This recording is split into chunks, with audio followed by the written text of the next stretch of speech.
करेंगे ये चैप्टर। ठीक,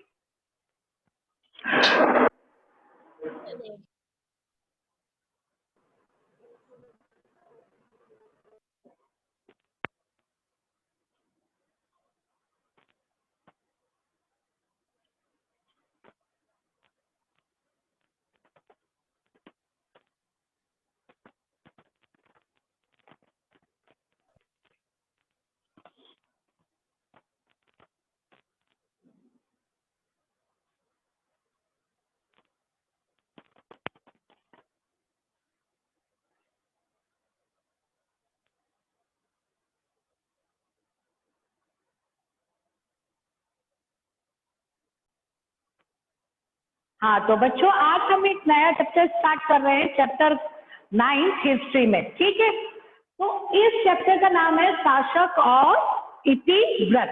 इतिव्रत का मतलब क्या होता है बेटा? इतिव्रत का इतिहास। मतलब है इतिहास। ठीक है, ये इतिहास हमारे यहाँ पर पहले जैसे हम देखते हैं कि यूरोपियन कंट्रीज में वहां पर एक ट्रेडिशन था या एक परंपरा थी कि वो किसी भी चीज का इतिहास लिखते थे। लेकिन भारत में हम ये देखेंगे कि भारत में अलग से कोई इतिहास लेखन का कार्य नहीं किया गया। यही कारण है कि हमें बहुत सारे इतिहास को जानने के लिए या तो लोक गाथाओं में या फिर किसी कवि के ग्रंथों से हमें इतिहास की जानकारी मिलती है। अगर थोड़ा बहुत आरंभ किया गया है इतिहास को लिखने में तो मुगल काल में इतिव्रत लिखकर किया गया है। अब ये इतिव्रत क्यों लिखे गए थे, इसके पीछे जो उद्देश्य था मुगल दरबार, खासतौर से आप इस चैप्टर में मुगल काल के बारे में पढ़ेंगे कि मुगल काल में क्या होता था। क्योंकि मुगल जो इन्होंने स्टार्ट किया इतिहास, जो हमारा लिखने का इतिहास शुरू हुआ है वो मुगल काल से ही शुरू हुआ है। इसलिए इन्होंने इस चैप्टर में मेनली, वैसे तो भारत में बहुत सारे शासक आए स्टार्टिंग से आ रहे हैं, जो मेन लिया गया है वो मुगल दरबार लिया गया है, यानी मुगल साम्राज्य, जिसके बारे में आपने पहले भी 6, 7, 8 में पढ़ा है। तो इतिव्रत लेखन का जो कार्य है यानी इतिहास लेखन का कार्य भारत में अगर देखा जाए तो 16वीं सदी से स्टार्ट हुआ। लेकिन वो भी प्रॉपर नहीं कह सकते, लेकिन हाँ हमें मुगल साम्राज्य की जानकारी लेनी है बच्चे, तो हम जो इस काल में इतिव्रत लिखे गए थे उनसे हमें बहुत सारी जानकारी मिलती है। अब जैसे सबसे पहले तो हम ये देखेंगे कि ये जो मुगल, हम बार बार मुगल मुगल मुगल बोलते हैं, ये है क्या? मैम आपकी आवाज नहीं आ रही क्लियर। मेरी आवाज क्लियर नहीं आ रही? No ma'am. अब आ रही है? Yes ma'am. हाँ, तो सबसे पहले हम ये देखेंगे जो मुगल दरबार या मुगल साम्राज्य हम बार बार बोलते हैं, ये मुगल शब्द आया कहाँ से? जैसे मैंने कल बताया था, मंगोल से। मंगोल शब्द से आया है। कहाँ से आया है ये? मंगोल। ठीक, मैंने कल आपको बताया था कि मंगोल शब्द से हमने मुगल शब्द की उत्पत्ति की है, हुई है। हाँ हुई है, या हम लोगों ने उन लोगों को मुगल बोलना शुरू किया क्योंकि हमने उनको मंगोलियन माना, और क्योंकि ये बाहर से आए थे भारत में आक्रमण करके इन्होंने अपना साम्राज्य स्थापित किया था। ये भारत के नेटिव पीपल नहीं थे, यानी यहाँ के निवासी नहीं थे, ये बाहर से आए थे। तो ये मध्य एशिया से आए थे, तो हमने इनको मंगोल से मुगल बोलना शुरू कर दिया। और सबसे पहले ये शब्द 16वीं शताब्दी में यूरोपियों ने, जो यूरोपियन कंपनी थी, यूरोपीय शासन आया, उन लोगों ने इसका प्रयोग किया, इस शब्द का इन लोगों के लिए। ठीक, हमें पहला बात मालूम पड़ेगी, जो मुगल शब्द है वो मंगोल से आया है। लेकिन ये सबसे रोचक बात कह सकते हो, इंटरेस्टिंग फैक्ट कह सकते हो कि ये जो मुगल शासक थे ये खुद अपने आप को मुगल कहना पसंद नहीं करते थे। क्यों नहीं कहना चाहते थे? क्योंकि ये मुगलों की ये जो मंगोल है उनकी दृष्टि में मंगोल एक असभ्य जनजाति थी, उनका कोई महत्व नहीं था, तो ये कभी भी अपने आप को मुगल कहना पसंद नहीं करते थे। जैसे कि हमें इतिहास में कई इतिवृत्तों में हमें पता चलता है, जो मुगल साम्राज्य का संस्थापक था बाबर, जो 1526 में भारतीय उपमहाद्वीप की तरफ बढ़ा था, वो भी अपने आप को या तो तैमूरी कहता था, क्योंकि उसके पिता का, जैसे मैंने कल आपको बताया था कि पिता की तरफ पितृपक्ष में तुर्की शासक तिमूर के वंशज थे, पितृपक्ष की तरफ से, और मातृ पक्ष की तरफ से ये चंगेज खान का संबंधी, हाँ, संबंध था। कई बार 1 नंबर का क्वेश्चन आ जाता है कि चंगेज खान के खानदान से रिलेटेड भारत में कौन सा शासक था, तो आप बाबर का नाम लिख सकते हैं 1 नंबर में। तो ये जो बाबर था, ये मध्य एशिया में परगना में रहता था, जहां पर इसे उज़्बेकों, वहां पर एक जनजाति है, उसने इनको पराजित किया। वहां से इसका जो अपना स्थान है, उसका जो नेटिव प्लेस है, वहां से उसको भगा दिया। ये अपने भागने के बाद इसने अपनी सेना शक्ति बढ़ाई। अब अपनी आवश्यकताओं के लिए उसने कहा कि मुझे कहाँ जाना है ताकि मैं अपनी आवश्यकताएं पूरी कर सकूं, अपनी शक्ति बढ़ा सकूं। तो उसे काबुल में स्थापित हो गया। हाँ, उप भारतीय, मतलब बेटा कल ऐसे रहा ना बीच में, इसलिए मैं जल्दी जल्दी इसको रिवाइज कर रही हूँ, रिवाइज कर रही हूँ। तो 1526 में ये भारतीय उपमहाद्वीप की तरफ बढ़ गया। पहले वैसे ये कहाँ से आया था? परगना से, मध्य एशिया के परगना से। इसको पराजित किसने किया था? उज़्बेकों ने किया था। ये बात आपको ध्यान रखना है, 1 नंबर के क्वेश्चन में आता है। ठीक है, इतना क्लियर हो गया बच्चों। उसके बाद 1526 में ये भारत आया और यहाँ पर इसने 4 साल तक शासन किया। ज्यादा दिन तक ये नहीं कर पाया। इसके बारे में ये माना जाता है कि बहुत स्ट्रांग था, और जब आप पढ़ेंगे तो इसकी तारीफ में जो लिखे गए हैं इसी व्रत में, ऐसा कहा जाता है, कुछ लेखकों ने ये भी लिखा है कि वो इतना बलशाली था कि जो किले की दीवार थी उसके ऊपर दौड़ लगाता था अपने बगल में आदमियों को दबाकर। मतलब इतनी उसकी बल के बारे में उल्लेख किया गया।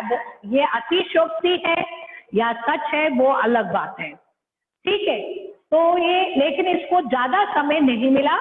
ये अपने साम्राज्य को इसने स्थापित कर लिया। किसी भी साम्राज्य को स्थापित करना कोई बड़ी बात नहीं होती है, लेकिन उसको स्थायित्व प्रदान करना, स्टेबिलिटी प्रदान करना ज्यादा महत्वपूर्ण होता है। तो वो ये कार्य नहीं कर सका और ये 4 साल बाद इसकी मृत्यु हो गई। ठीक है, 1530 में इसकी मृत्यु हो गई। उसके बाद उसका पुत्र हुमायूं उसके सिंहासन पर बैठा। ठीक, उसके बाद उसे अफगान शासक शेर शाह सूरी ने पराजित कर दिया। हाँ, पराजित कर दिया था। उसे वहां से भारत से भगा दिया था और वो ईरान में जाकर उसने शरण ली। ईरान का जो शासक था उसके दरबार में उसने शरण ली, उसने उसकी मदद की और उसकी मदद से उसने दोबारा भारत पर आक्रमण किया और उसके बाद उसने भारत में अपना शासन स्थापित किया। इतना क्लियर हो गया? Yes ma'am. Yes ma'am. ठीक है, साम्राज्य की स्थापना बाबर ने की। उसके बाद हुमायूं आया। कई लोग बहुत कंफ्यूज हो जाते हैं। हुमायूं आया, उसने भी ज्यादा साल तक शासन नहीं कर पाया। शेर शाह सूरी ने उसको पराजित कर दिया, वो ईरान भाग गया। ईरान के शासक ने उसकी मदद की, उसकी सैन्य शक्ति को बढ़ाया और उसने दोबारा भारत पर आक्रमण किया। उसके बाद 1555 में उसने सूरों को पराजित कर दिया। हाँ, 1555 में उसने जो शेरशाह सूरी तब तक मर चुका था, अफगानों का शासन था, उसके जो सरदार थे वो इतने स्ट्रॉन्ग नहीं थे अफगान सरदार। तो 1555 में उसने दोबारा ये जो अफगान शासक थे, सरदार थे, जिन्हें सूरा कहा जाता है, सूरी, उनको पराजित किया और भारत में अपना शासन स्थापित किया। लेकिन वो उसके बाद भी ज्यादा दिन तक जीवित नहीं रह सका। 1556 एक वर्ष बाद उसकी मृत्यु हो गई। हाँ, एक वर्ष बाद उसकी मृत्यु होगी। ऐसा माना जाता है कि लाइब्रेरी में वो उसे पढ़ने का बहुत शौक था और जब वो पढ़ने के लिए ऊपर जा रहा था, सीढ़ियों से उतर रहा था, तभी उसकी मृत्यु हो गई पैर फिसल कर। उसके बाद जलालुद्दीन अकबर, जिसकी आयु केवल 16 वर्ष थी, 1556 में 56 में वो भारत का या दिल्ली का शासक बना। ये मुगल काल में, मुगल साम्राज्य में सबसे महत्वपूर्ण शासक माना गया है। समझ में आई बात? Yes ma'am. Yes ma'am. आप लोगों ने तो इसके बारे में बहुत कुछ पढ़ा है। कुछ इंटरेस्टिंग बात मालूम है आपको इसके बारे में? मैम इनकी वाइफ हिंदू थी और मैम और बोलिए। इन्हें ना शायद पढ़ना नहीं आता था। ये बिल्कुल अनपढ़ थे, है ना। जब कभी हम लोग क्वेश्चन करते हैं ना कि क्या, कई बार ऐसा क्वेश्चन आता है कि शासन में केवल पढ़े लिखों को ही इंक्लूड करना चाहिए। जब हम सिविक्स पढ़ते हैं, पॉलिटिकल साइंस पढ़ते हैं, तो कई लोग ये डिमांड रखते हैं कि चुनाव लड़ने में केवल पढ़े लिखों को ही देना चाहिए, पार्टिसिपेट करना चाहिए। तब ये तर्क दिया जाता है, ऐसा कुछ जरूरी नहीं है कि पढ़े लिखे ही एक अच्छे शासक बनेंगे। अकबर तो बिल्कुल पढ़ा लिखा नहीं था, लेकिन वो एक बहुत कुशल शासक बना। उसने तो मुगल साम्राज्य को बहुत मजबूती दी। मैम उसकी सोचने और डिसीजन लेने की क्षमता अच्छी थी। और सबसे बड़ी बात क्या थी, उसको ना कह सकते हो कि उसकी जो बुद्धि थी, कैच करने की बुद्धि। आप एक बार कोई सेंटेंस बोलते थे या कोई वो करते थे, वो एकदम उसको सीख लेता था। लर्निंग जो पावर थी वो उसकी बहुत अच्छी थी। वो अक्सर अपनी बुद्धि को विकसित करने के लिए अपने दरबार में बड़े बड़े विद्वानों को बुलाता था।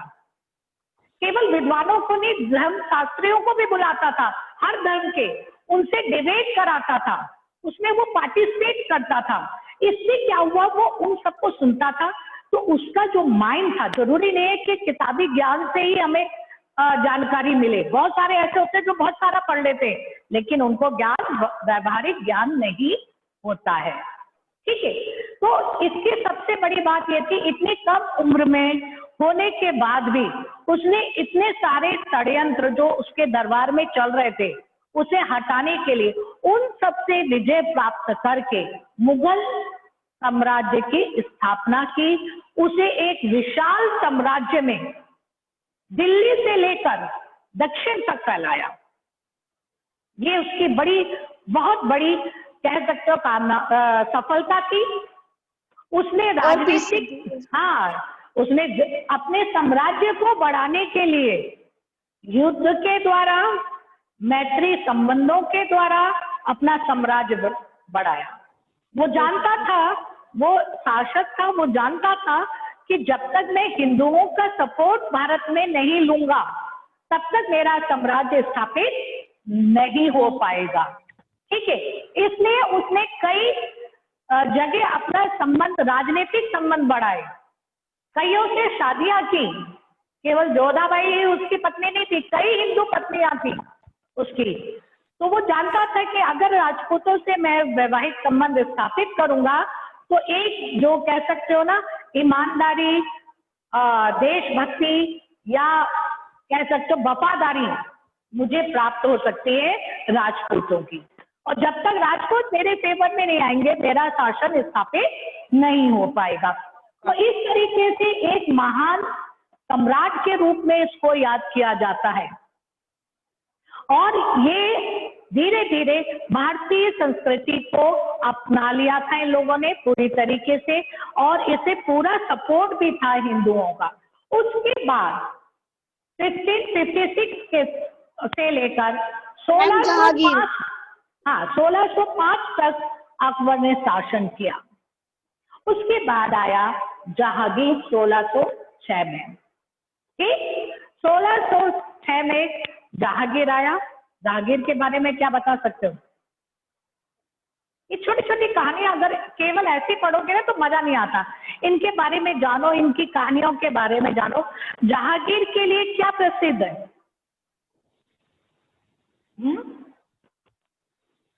मैम इसके बारे में इतना पढ़ा नहीं है, आप बता दो। जहांगीर के लिए नहीं पढ़ा? ये तो बहुत स्टार्टिंग से हो जाता है इसकी। इसके लिए इस शासक को कहा जाता है ये बहुत न्यायप्रिय था। इसने अपने महल के बाहर बहुत बड़ा घंटा टांग रखा था। इसकी जो पत्नी है नूरजहां, ठीक है, धीरे धीरे नूरजहां ने शासन पर अपना अधिकार जमा लिया था, और शासन से जहांगीर धीरे धीरे दूर होता चला गया था। पूरा कंट्रोल उसकी जो पत्नी थी नूरजहां, उसको मिल गया था, उसने कर लिया था। ठीक है, इसको न्याय पसंद कह सकते हो। उसके टाइम पर न्याय बहुत पसंद था। इसके लिए ऐसा कुछ नहीं था, उसने बाहर एक बहुत बड़ा घंटा टांग रखा था। कोई भी व्यक्ति कभी भी किसी टाइम पे वो घंटा बजा सकता था, जिससे वो न्याय करता था। ऐसी छोटी छोटी कहानियां इन शासकों के से संबंधित प्रचलित हैं हमारे यहाँ पर, और हम सुनते हैं। उसके बाद आया शाहजहां। और जहांगीर के लिए इसके बारे में तो आगरा वाली स्टोरी सुनी है। हाँ, लेकिन जहांगीर की में को जब हम कहते हैं पेंटिंग के बारे में, है ना, पेंटिंग के बारे में जब हम बात करते हैं तो जहांगीर को पेंटिंग बहुत पसंद थी। उसके काल में चित्रकला ने बहुत विकास किया, और शाहजहां को बिल्डिंग्स का बहुत शौक था। उसने बहुत सारी बिल्डिंग्स बनाई है, और जहांगीर को पेंटिंग, गार्डन, ये सब बहुत पसंद थे, तो उस कला में बहुत विकास किया है। और शाहजहां के लिए क्या फेमस था बताइए? मैम उसने मुमताज के लिए आगरा का ताजमहल। मुमताज महल के लिए उसने ताजमहल बनवाया था। अच्छा जी, ये आपने इतना पढ़ लिया, समझ में आ गया इतना? पहले कौन था? बाबर। बाबर के बाद हुमायूं, हुमायूं के बाद अकबर, अकबर के बाद जहांगीर, जहांगीर के बाद शाहजहां के बाद 1628 में औरंगजेब आया, जिसने 1707 तक भारत में शासन किया। ठीक, ये शाहजहां का पुत्र था। शाहजहां के 4 पुत्र थे। किसी को मालूम है कौन कौन थे?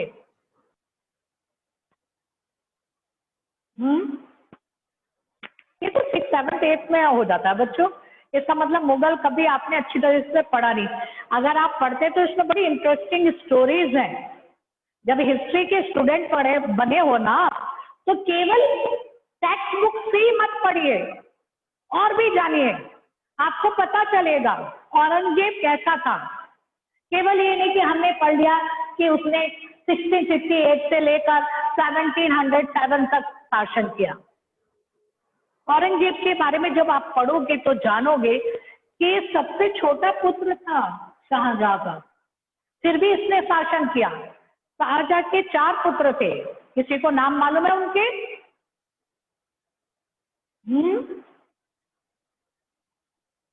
पहला था दारा, सुना है? दारा शिकोहा, बहुत बड़ा स्कॉलर हुआ है ये बहुत बड़े स्कॉलर थे। फारसी, अरबी, संस्कृत, इन सारे भाषाओं का इनको ज्ञान था। दूसरा सूजा, ठीक है। तीसरा मुराद, चौथा औरंगजेब। ठीक, अब सबसे बड़ी बात थी, जैसे हमारे हिंदू सभ्यता में परंपरा क्या है कि हमारे यहाँ पर शुरू से ही स्टार्टिंग से जब हम अपना इतिहास देखते तो हमारे यहाँ पर एक नियम बना हुआ है कि जो राजा का पहला बेटा होगा, ठीक है ना, फर्स्ट होगा, बड़ा होगा, वही शासक बनेगा। तो हमारे यहाँ पर शासन को लेकर कभी भी विवाद नहीं हुए हिंदू सम्राट में। अशोक को छोड़ दो, लेकिन और किसी के काल में हम ये देखते हैं हमारे यहाँ पर ये शुरू से नियम बना हुआ है कि पुत्र के पिता के सिंहासन पर जो बड़ा पुत्र है वो ही आसीन होगा। लेकिन मुगलों में या मुस्लिम शासन में हम ऐसा कोई नियम नहीं देखते। हम वहां पर ये नियम देखते हैं कि जिसकी तलवार में दम है वही शासक बनेगा। शाहजहां जो था वो दारा को पसंद करता था, वो उसको शासक बनाना चाहता था और जनता भी दारा को ही अपना शासक के रूप में पसंद करती थी। लेकिन औरंगजेब ने षड्यंत्र रचकर इन तीनों की हत्या करा दी और खुद शासक बन गया। हाँ, इसके बाद हम देखते हैं औरंगजेब की कुछ नीतियां थी, ठीक बच्चे, जिसके कारण मुगल साम्राज्य धीरे धीरे नीचे, यानी आप कह सकते हो डिक्लाइन या पतन की तरफ बढ़ने लगा। इसकी सबसे पहली नीति वो थी हिंदू विरोधी, है ना? Yes ma'am. कट्टर विरोधी था हिंदुओं का, हिंदू विरोधी इसकी नीति थी। हाँ बेटा। यस मैम, इन्होंने हिंदुओं को और सिखों को मुसलमान बना दिया था। हाँ, तो इससे बहुत बड़ा वर्ग इसके विरुद्ध हो गया था। शिवाजी ने इनके टाइम पे ही इसको छक्के छोड़ा दिए थे, इनके औरंगजेब को। दूसरी, जब हम पतन के बारे में, एक तो हिंदू विरोधी, दूसरी इनकी नीति थी दक्कन नीति, ठीक। दक्कन का एरिया जानते हो ना, महाराष्ट्र से स्टार्ट हो जाता है ना? जो पहले और जितने भी शासक पहले हुए हैं उन्हें मालूम था इतना बड़ा साम्राज्य संभालना बहुत मुश्किल है। अकबर ने और जहांगीर ने, शाहजहां ने, इन सब ने दक्कन की तरफ कभी भी ज्यादा फैलाव नहीं किया। लेकिन औरंगजेब ने कहा नहीं, मुझे तो दक्कन भी चाहिए, और वहां पर उसने युद्ध किए और जिसमें उसे कभी भी सफलता नहीं मिलती थी। शिवाजी थे जो इनकी बुरी हालत बना के रखते थे।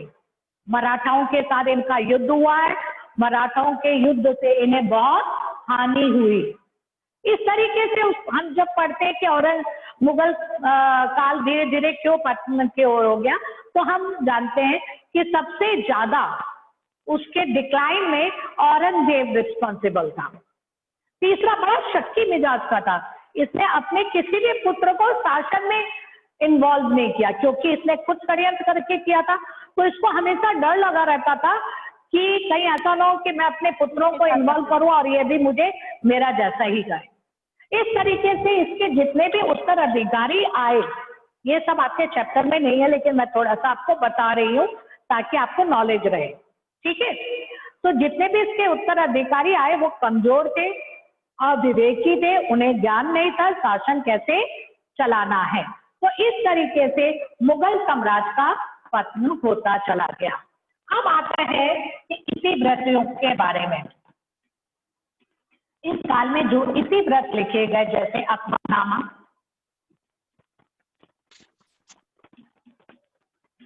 शाहजहांनामा,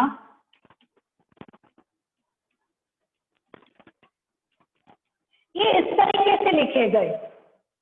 इन्हें लिखाने का आलमगीरनामा भी है। आलमगीर, हाँ, औरंगजेब के लिए कहा गया था ये। Yes ma'am. नामा, ठीक है। तो हम ये जो ये लिखे गए हैं, ये खास तौर से शासकों ने लिखवाए थे अपने दरबारी लेखकों से। किसी नॉर्मल या कह सकते हो साधारण किसी ऐसे जर्नल लेखक ने लिखा, जो दरबार में लेखक थे उन्होंने ये सारे नामा लिखे हैं। तो अब इससे हम क्या समझेंगे कि इन्होंने सबसे ज्यादा हाईलाइट किस पर किया होगा? सम्राट पे किया होगा, सम्राट के जीवन पे किया होगा, सम्राट के परिवार पे किया होगा, सम्राट के शासन पे किया होगा। हाँ, क्यों? क्योंकि इन्होंने ये सारे दरबारी लेखक थे। कैसे थे? दरबारी लेखक थे ये सारे ना। हाँ, दरबारी लेखक थे।